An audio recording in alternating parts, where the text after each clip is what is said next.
All right, Wild Card Series Eve. Can't wait for tomorrow. Padres and the Cubs. We've got starters for Game 1, Nick Pivetta and Matthew Boyd.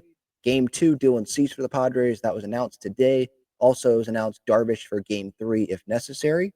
Michael King pitching out of the bullpen. Randy Vasquez pitching out of the bullpen. As of 8:34 p.m. in this recording, the Cubs have not announced Game 2, have not announced Game 3. Maybe this is a situation where they're waiting to see the result of Game 1. If the Padres win Game 1, Cubs season on the line, then they go Imanaga Game 2. What if the Cubs win Game 1? Then maybe they go Jameson Taillon in Game 2, and they save Imanaga for a must-win Game 3 if they lose Game 2, or if they sweep the series against the Pods, they can have Imanaga go Game 1 against the Brewers in that division series. So that's a wait and see there with the Cubs. But the Padres have already announced it, and I'm fine with Darvish going Game 3. Cease, though, is where I don't like it. I don't. I know that Cease he's pitched well in his career against the Cubs. I'm pretty sure. I remember seeing he had a good start earlier this year in April against the Cubs. I don't give a crap about what happened in April, to be quite honest. Pivetta didn't have his best outing. Don't care. Cease had a good outing. Don't care. I don't care who homered in those games. I know I brought it up yesterday on the show, but that's because there was an article written about it, and I was like, maybe some people want to have their memory refreshed, but that was in April. I barely remember those games, and I forgot that the Cubs and Padres already had their season series wrapped up in April. So much has happened. These are, like Crony said the other day to the media after the Padres' last home game on Sunday, these are two completely different teams. I can't totally speak to the Cubs because I don't follow the Cubs every day, but we can speak to it about the Padres, right? The guys that were here in April, there's some that are not here. Someone like Jason Hayward or Yuli Gurriel. Remember those guys? They were Padres. The additions, obviously, Ryan O'Hearn, Freddie Fermin, Mason Miller. There are some key additions here that were not there. So, why put so much stock into what happened in April, right? And Dylan Cease has been pitching better than Michael King lately. So the Padres can say that. But for me, I want to go with my best players. If my season's on the line in Game 2, I don't want to go with Dylan Cease. I want to go with Michael King. I know Preller made that big swing for Dylan Cease in that trade where he gave up that talent with the White Sox there to have him pitch in these type of moments. But I'm sorry, who's the better pitcher? I know lately you would say Michael King needs to find his location better, command, release point, whatever you want to say. But just in terms of would I have a regret? Would I regret not starting Michael King when my season's on the line? Yes, I would. Would I regret starting Dylan Cease? And could this turn into a Zach Britton situation with the Orioles? Remember, I know it's different, but where Zach Britton didn't get into that wild card game in Toronto, didn't even pitch. You think Buck Showalter regrets that? Sure he does. Here in this situation, you could have Michael King sitting in the bullpen and he doesn't get in the game. Or he gets in the game where they're down by 3 runs. That's where I'm I don't want to have any regrets. And so obviously you're not going to regret having Pivetta pitch Game 1. You're not going to regret having Darvish pitch Game 3. For me, the only question of regret, if you're Shildt, is Cease pitching Game 2 over Michael King. I know Michael King is on a pitch. He's probably going to be on a pitch limit, 75 pitches is what Kevin Acee, I think, wrote the other day. But that's fine. If he can give you 4 innings with 75 pitches, guess what? You have one of the best bullpens in baseball. You can go to those guys. You can go to Randy Vasquez for an inning or 2 if you need to have that bridge there, And they can make the argument, well, Dylan Cease, he hasn't thrown out of the bullpen. Michael King, he has thrown out of the bullpen, so it's like riding a bike. He even said it. But you got to remember, Michael King is coming back from injury, and he hasn't come out of the bullpen this year. It's been a while. So he can say it's like riding a bike, but I'd rather have him do what he's been doing, which is start baseball games, than him come out of the bullpen. What is his role going to be coming out of the bullpen? Pitch multiple innings? and you're not going to go with your nastiest relievers? Like, or is this going to be a situation where you'd go Cease for 3, have him face the lineup once, and then you have King face the lineup once, and then you go to the bullpen? If that, I'm more open to that if that's what ends up happening. But if this is going to be like, no, King's only going to come into the game if the situation is like the starter blows it, like what are we doing here? So I don't like this. I don't. I hope that Dylan Cease proves me wrong, but I don't like this. I don't want to have regrets. I wouldn't regret going Michael King game 2. I just wouldn't. I mean, this is the guy. I know that was last year, but this is the guy that dominated the Braves in game 1 of the wild card series last year. We all saw that. And who says that he couldn't do that for 4 innings? And again, he doesn't need to do it for 6 innings. And maybe the Padres go with Cease because they're like, he can do it for 6. He has the potential to do it for 6 innings. I personally, and they're, I probably shouldn't be questioning them because they're in the building every day. They talk to Dylan Cease. They've seen him throw his bullpens. Like, they know more than we do. I'm just a fan, but that's all I can do is give you my perspective.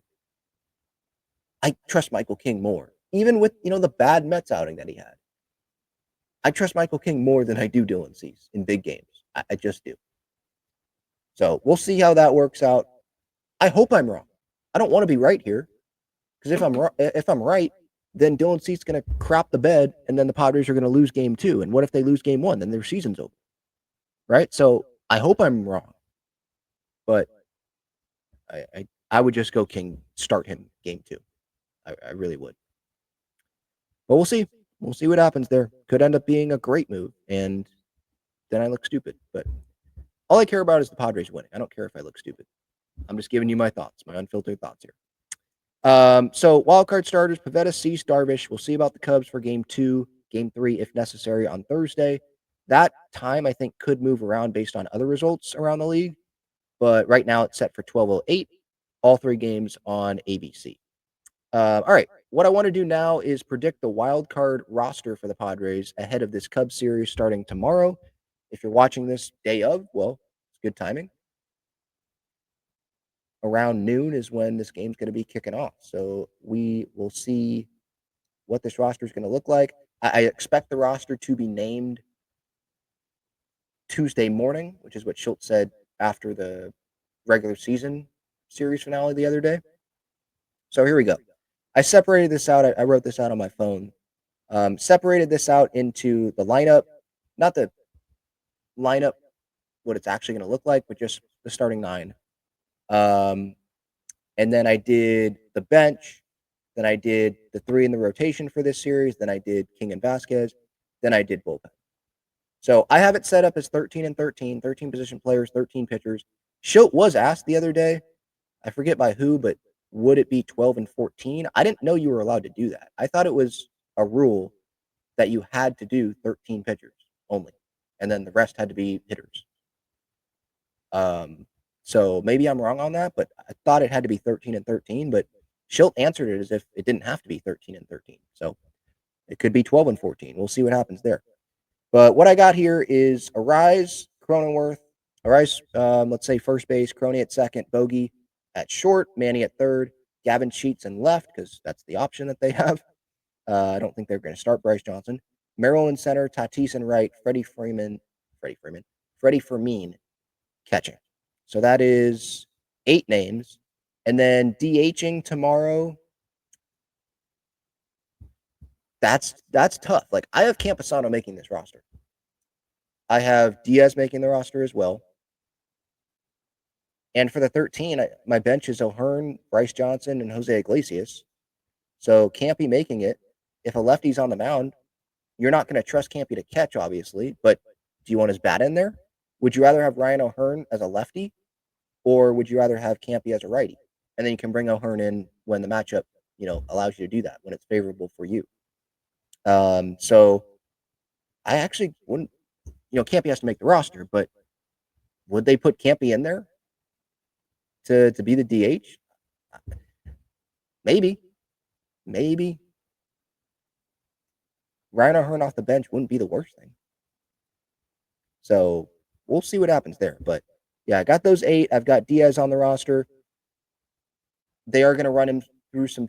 I mean, they had the workout day today, so they probably ran him through tests, and they're just going to wait to see how he wakes up in the morning, and then they'll make that decision. But Diaz is Pavetta's catcher, so that's how I'm leaning. Like I'm like, he'll catch Pavetta tomorrow. If he doesn't make it, then Fermin will catch every game. But that's why I have Diaz on there. I'm like, he did catch warm-ups the other day on Sunday, was good enough to do that. I don't know what he went through in the workout day today, but they're waiting. They're still waiting. So I hope that that's a good sign.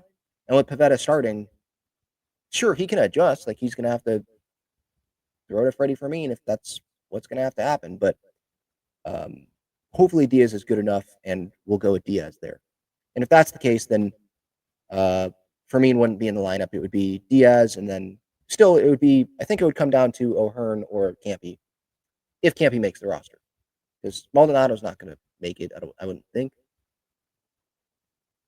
If Diaz makes it, Maldonado's not making it. Maldonado would make it if Diaz doesn't make it. I would think, because they're not going to catch. I think what they did was they brought Campy along for if Diaz makes it, and then they brought Maldonado along in case Diaz can't make the roster, and then they'd have him be the backup because they trust him behind the plate. They don't trust Campy behind the plate, clearly. All right, so on the pitching side, I've got Pavetta, Cease, Darvish, obviously, King and Vasquez, because we know they're going to be out of the bullpen. And then I've got Suarez, Miller, Morejon, Estrada. Those are your big four.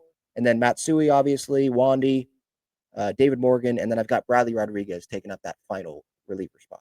They could have went with Alec Jacob, but I think with Bradley Rodriguez, I think they do like the velocity that he provides. Cubs have struggled, it seems like, a little bit with velocity, so I'm not saying Bradley's going to be getting in these games, but you probably want to go with a velo guy if you can do that. So that's what I've got for my wild card roster. If you disagree, you can let me know in the comments. If you have any thoughts, let me know. But thank you for watching this. Can't wait tomorrow.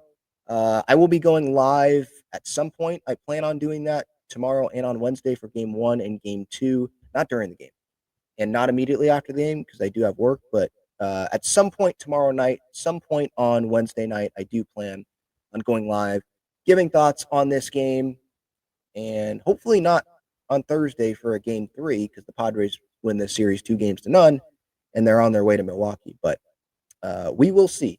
But yeah, thank you for watching. Shout out to the great partners of this show, Breaking Tea. They've got Padres and Aztec shirts and sweatshirts. Click the link in the description there. Gaglione Bros. That's going to be a good lunchtime meal if you're at work or if you're watching this game from the couch. Go get some Gaglione Bros before the game.